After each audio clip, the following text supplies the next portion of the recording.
Guarde isso no seu coração e, se você puder, feche os teus olhos agora. Concentre-se no Senhor. E eu já estou sentindo aqui o toque de Deus. E eu peço que você escreva aqui nos comentários enquanto você recebe a oração. Escreva assim: Deus, derrama a tua unção sobre mim. Derrama o seu poder sobre mim.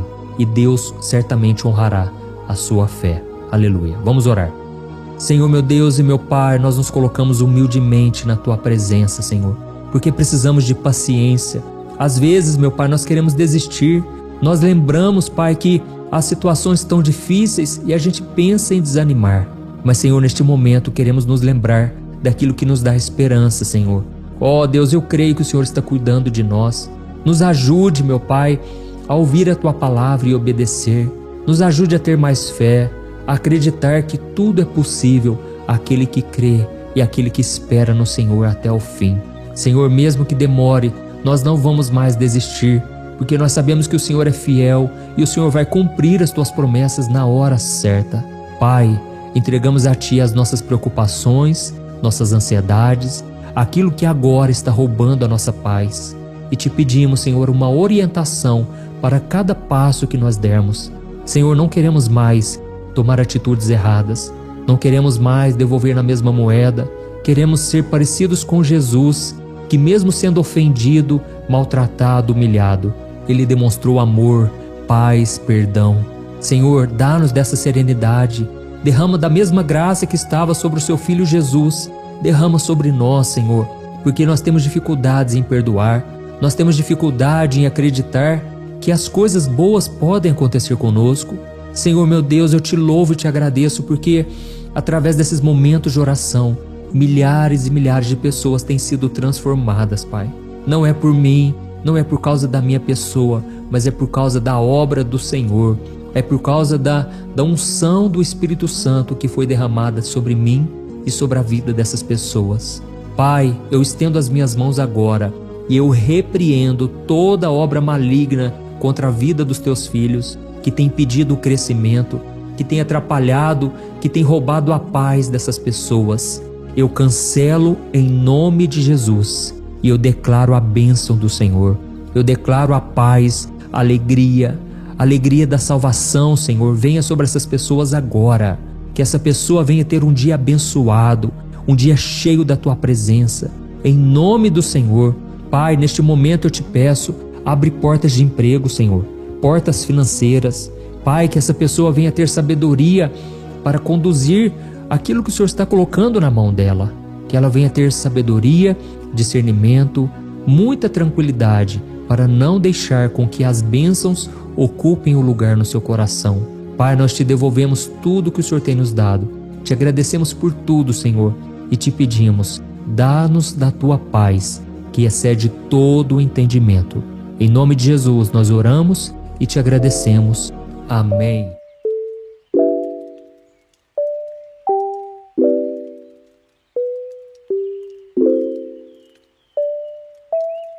Iniciamos a mensagem de hoje. Eu quero ler uma passagem que está em Hebreus, capítulo 10, o versículo 35 e o 36. Olha só o que está escrito. Não abram mão da confiança que vocês têm. Ela será ricamente recompensada. Vocês precisam perseverar de modo que, quando tiverem feito a vontade de Deus, recebam o que Ele prometeu. Amém? Eu aprendi uma coisa, irmãos, que é muito verdade. O diabo, ele dá tudo de mão beijada, mas Deus, ele só te dá as coisas depois de ter a sua fé provada. Amém? Aqui está dizendo que todos nós não podemos abrir mão da confiança que temos no Senhor, porque Deus certamente nos recompensará. E por causa disso precisamos perseverar, mesmo quando as coisas não saírem do nosso jeito. Você já teve aquela sensação de que coisas boas acontecem com todo mundo à sua volta, menos com você? Pois é, eu também já me senti assim várias vezes. É um sentimento de frustração e até de falta de esperança. E isso é muito comum, irmãos, quando nós estamos naquela fase da vida onde nós estamos vivendo uma longa espera e a gente acaba achando que os planos do Senhor não irão mais se concretizar na nossa vida. Eu me lembro de uma vez que eu já tinha falhado com o Senhor, eu já tinha prometido coisas que eu não cumpri e por causa disso eu achava que as promessas do Senhor, elas não iriam mais se concretizar na minha vida. Eu achava que pelo fato de eu não ter sido tão obediente como eu deveria, não ter vivido tanto em santidade, Deus tinha rebaixado as promessas dele. Eu achava que as promessas estavam relacionadas à minha obediência, mas depois, com o tempo, eu fui percebendo que a graça do Senhor está acima de qualquer outra coisa. Irmãos, nada do que a gente tem hoje é merecimento nosso, é pelo nosso mérito, tudo é pela graça. Enquanto a gente não entende dessa maneira, sabe o que acontece? A gente se cansa, a gente se fadiga, a gente fica correndo de um lado para o outro e buscando maneiras de alcançar o favor de Deus. Mas quando a gente entende que lá na cruz do Calvário, Jesus, ele já venceu tudo por nós, ele conquistou todas as bênçãos espirituais por nós, sem que nós fizéssemos nada. E agora tudo que devemos fazer é receber pela fé a graça, a salvação, o perdão e todas as bênçãos que o Senhor tem para nós. Por isso é mais importante que você confie no Senhor e não confie na sua força, na sua sabedoria, na sua capacidade. Tem pessoas que ficam cansadas, desgastadas porque elas acham que não estão fazendo nada para o Senhor. Mas deixa eu te dizer uma coisa, um dia na presença de Deus vale mais do que 1000 em qualquer outro lugar. Um dia que você se prostra diante do Senhor, você pode acrescentar muito mais na sua vida do que se você ficar colocando a mão, tentando resolver tudo na sua força. Lembre-se disso que eu estou te falando. A Bíblia diz que aos seus amados o Senhor dá enquanto dormem. Ou seja, enquanto você descansa, Deus trabalha em seu favor. Amém? E tem uma passagem lá em Provérbios capítulo 13 que diz que um sonho que se demora a tornar realidade acaba enchendo o nosso coração de tristeza, mas o desejo realizado é árvore de vida. E essa passagem, meus amados, é muito real, sabe por quê? Quando Deus planta um sonho no nosso coração, as coisas não vão acontecer do nosso jeito e no nosso tempo. Muitas vezes vão se passar anos e nada aparentemente vai acontecer. E no começo a gente até tem esperança, a gente tem ânimo, força de vontade, mas o tempo vai passando e quanto mais vai demorando, a gente pode ir se entristecendo, a nossa alma pode ficar doente e o grande perigo disso é a gente perder a nossa fé e a nossa esperança. A gente começa a perder a visão da promessa. E eu sei que eu estou falando aqui para muitas pessoas que estão desanimadas hoje porque elas esperaram no Senhor, mas parece que o tempo se prolongou mais do que elas achavam que aconteceria. Irmãos, todos nós passamos por momentos assim em algum momento, e esse tempo tem um nome, é o tempo da espera.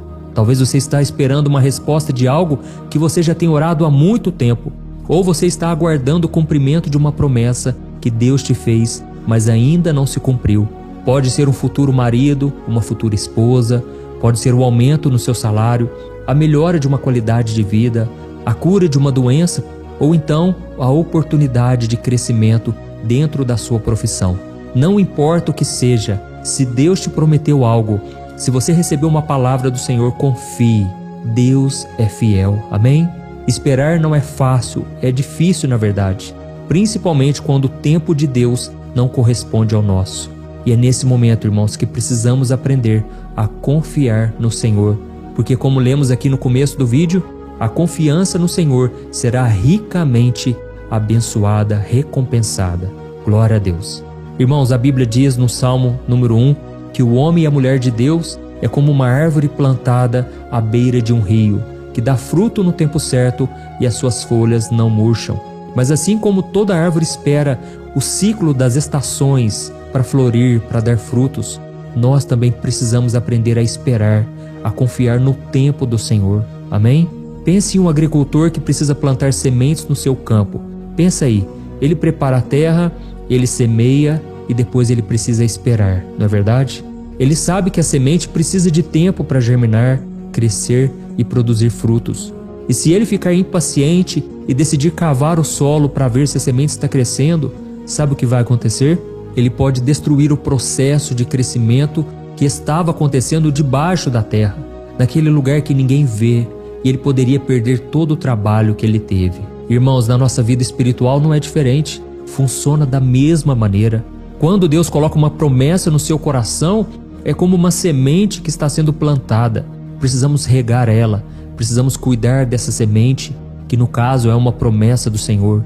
E como você faz isso? Com oração, com fé, buscando ao Senhor, tendo comunhão com outros irmãos para se fortalecer. A Bíblia diz em Hebreus capítulo 10 que não podemos deixar de congregar como igreja, ainda mais sabendo que Jesus está voltando.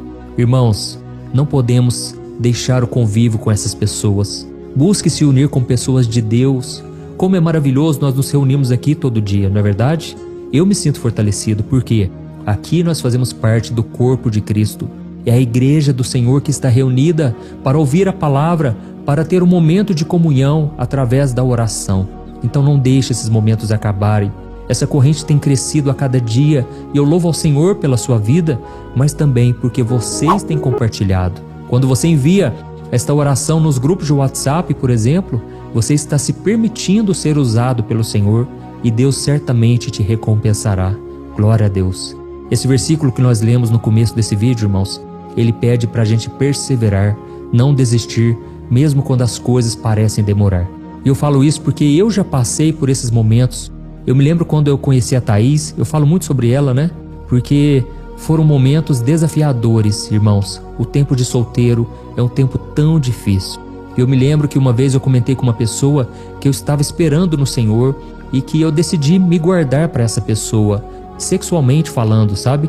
E essa pessoa falou para mim o seguinte: e se você não casar um dia, como que vai ficar? Você vai ficar solteiro? Você vai morrer virgem? Foi assim que a pessoa falou, só que com um tom de deboche, sabe? E aquilo foi tão doído para mim porque eu pensei: nossa, será que hoje em dia a gente que decide andar com Deus, obedecer a sua palavra, parece que ninguém vive a mesma coisa que a gente? Até dentro das igrejas, irmãos, muitas vezes precisamos ser seletivos. Não podemos andar com qualquer pessoa porque senão elas vão nos afastar do Senhor, por incrível que pareça. Irmãos, o tempo passou e eu tomei a decisão, eu vou continuar esperando no Senhor, ainda que eu pareça uma pessoa totalmente diferente de todo mundo. Eu sei que a palavra do Senhor, ela é fiel e verdadeira e ela tem recompensa para quem se mantém fiel. Irmãos, eu conheci a Thaís na hora certa, tivemos o período do namoro, depois do noivado. E lembrando aqui, irmãos, um detalhe para quem é cristão: não namore muitos anos, tá ok? Eu falo isso porque nós devemos vigiar também. Nós habitamos em um corpo de carne, nós precisamos ter todo cuidado para não sairmos da presença do Senhor. E eu falo aqui uma coisa para você também que está me ouvindo e que muitas vezes não conseguiu esperar o tempo do Senhor. Meu irmão, creia no perdão de Deus, se arrependa, mude de vida e Deus certamente irá te honrar e te abençoar. Glória a Deus. E aí então me casei com a Thaís e foi uma bênção e valeu a pena a espera. Hoje eu vejo os frutos que a gente colhe por fazer o que é certo.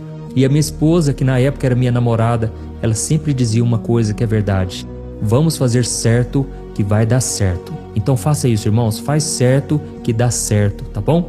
Faz o que está na palavra, obedeça ao Senhor. É melhor você obedecer a Deus do que aos homens. E a mesma coisa também serve para todas as áreas da sua vida. Quando eu falo do meu ministério, eu percebo que realmente foi Deus que me colocou aqui na internet para falar com você. Eu não sou melhor do que ninguém, eu simplesmente estou cumprindo o chamado que Deus tem para minha vida. E uma das coisas que eu aprendi é confiar no Senhor e não ficar copiando o que os outros fazem, não ficar olhando para os outros com um sentimento de competitividade, um sentimento de inveja, de ciúmes. Não, todos nós fazemos parte do corpo de Cristo, nós somos a igreja de Jesus. Então nós precisamos amar o nosso semelhante, desejar que os outros cresçam também.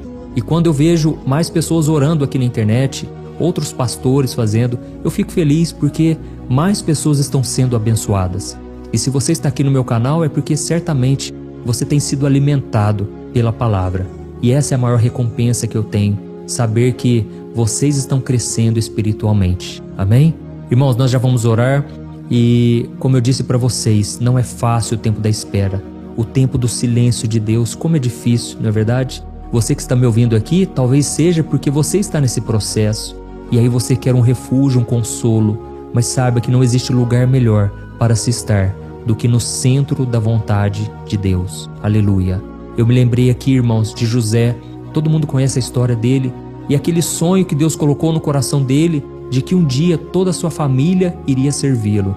Parecia um sonho impossível de se concretizar. E quando ele contou esse sonho para sua família, os seus irmãos passaram a odiá-lo, ficaram com inveja dele e eles pensaram: quem esse menino pensa que é? para que a gente venha servir Ele.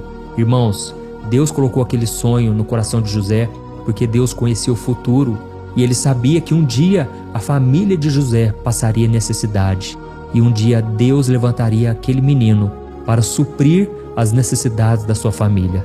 Irmãos, olha como que Deus é maravilhoso. Ele conhece o futuro, Ele sabe o que Ele tem para nós e quando Ele promete algo pode parecer grandioso, mas Ele não tem problema com isso. Ele é o Deus Todo-Poderoso. Amém? E eu fico imaginando aqui a vida de José, porque quando ele contou esse sonho, talvez ele pensasse: agora as promessas vão se cumprir, toda a minha família vai me apoiar.